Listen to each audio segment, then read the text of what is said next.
Bonjour à tous, que le Seigneur vous bénisse. Une fois de plus, avec joie, je vous retrouve autour de notre rendez-vous quotidien, 5 minutes pour restaurer. Alors, en ce mercredi 17 septembre 2025, nous voulons poursuivre notre thème que nous avions amorcé depuis ce lundi, à savoir la joie.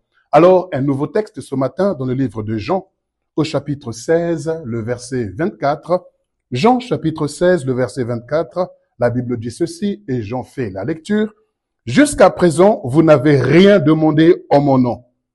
Demandez et vous recevrez afin que votre joie soit complète. Jusqu'à présent, vous n'avez rien demandé en mon nom.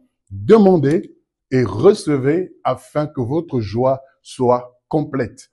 Oui, il y a des choses qui ne te rendent pas forcément heureux ou heureuse parce qu'elles sont enfouies au-dedans de toi. Ce n'est pas le fait que quelqu'un ne t'ait pas souri ou que quelqu'un ne t'ait pas salué qui t'a apporté la tristesse, mais c'est parce qu'il y a des besoins en toi qui ne sont pas encore pourvus. Parce que nous avons dit que la joie, c'est un bonheur profond. La joie, c'est un sentiment de satisfaction profonde. Alors, lorsqu'il n'y a pas de satisfaction, lorsqu'il n'y a pas un bonheur en toi, qu'est-ce qui se passe? Il y a la tristesse. Alors, qu'est-ce qui peut produire la satisfaction? Qu'est-ce qui peut t'amener dans la satisfaction? Pour un homme, c'est de chercher un emploi. Une femme également qui cherche un travail et qui n'en trouve pas. Tout simplement parce que il y a des factures, il y a des charges qui sont là et je n'arrive pas à faire face à cela et cela produit en moi une tristesse profonde. Malgré que les gens soient vraiment aimables autour de moi, les gens me soutiennent, les gens m'aident, mais ma joie n'est pas complète.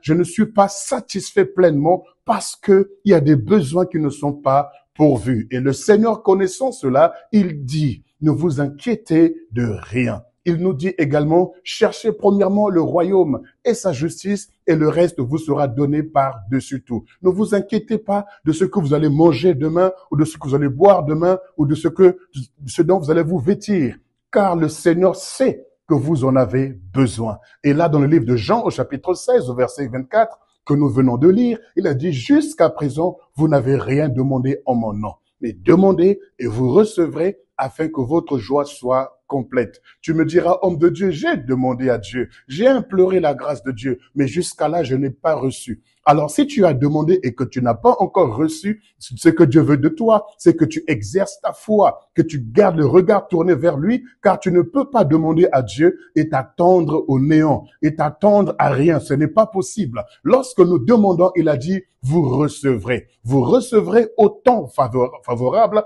au temps convenable, car le temps de Dieu n'est pas notre temps. Il arrive souvent que nous confondons le temps. Il arrive souvent que l'ultimatum qui est en face de nous, l'échéance qui est en face de nous, nous amène à avoir peur, nous amène à être oppressés. Pour ceux qui doivent payer le loyer, lorsque la fin du mois approche et que les poches sont vides, il arrive qu'il y ait l'oppression, la tristesse et l'angoisse. Alors moi, je viens avec un message, réjouissez-vous ou gardez la joie. Comment puis-je garder la joie, homme de Dieu, quand j'ai des hommes, j'ai des enfants à ma charge, quand j'ai la famille à charge et je n'ai rien face à cela? Laisse-moi te dire une chose. Dieu connaît parfaitement nos besoins. Dieu connaît nos échéances. Dieu connaît nos challenges. Mais il dit demander. Et quand nous demandons, ce n'est pas encore, il dit chercher. Quand nous cherchons, il n'y a pas encore, il dit frapper. Oui, et on nous ouvrira. C'est ça que le Seigneur veut. Il veut que tu persistes dans la demande. Il veut que tu persistes à le chercher. Il veut que tu persistes à frapper. Car assurément, notre Dieu sait donner les bonnes choses à ses enfants. Qui parmi nous, si un enfant nous demande du pain, on lui donnera des serpents. Si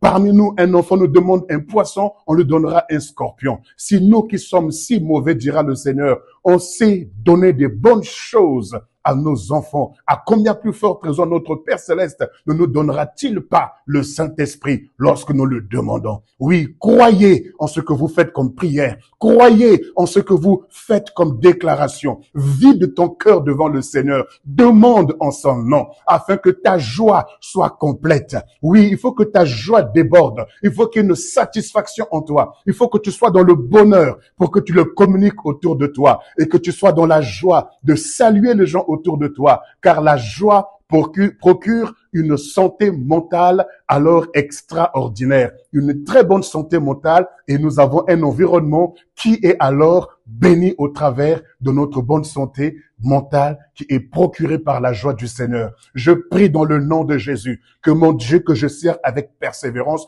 exauce vos prières, qu'il réponde à vos prières et qu'il communique la joie à votre esprit, à votre âme et dans tous les domaines de votre vie au nom de Jésus-Christ de Nazareth. Amen.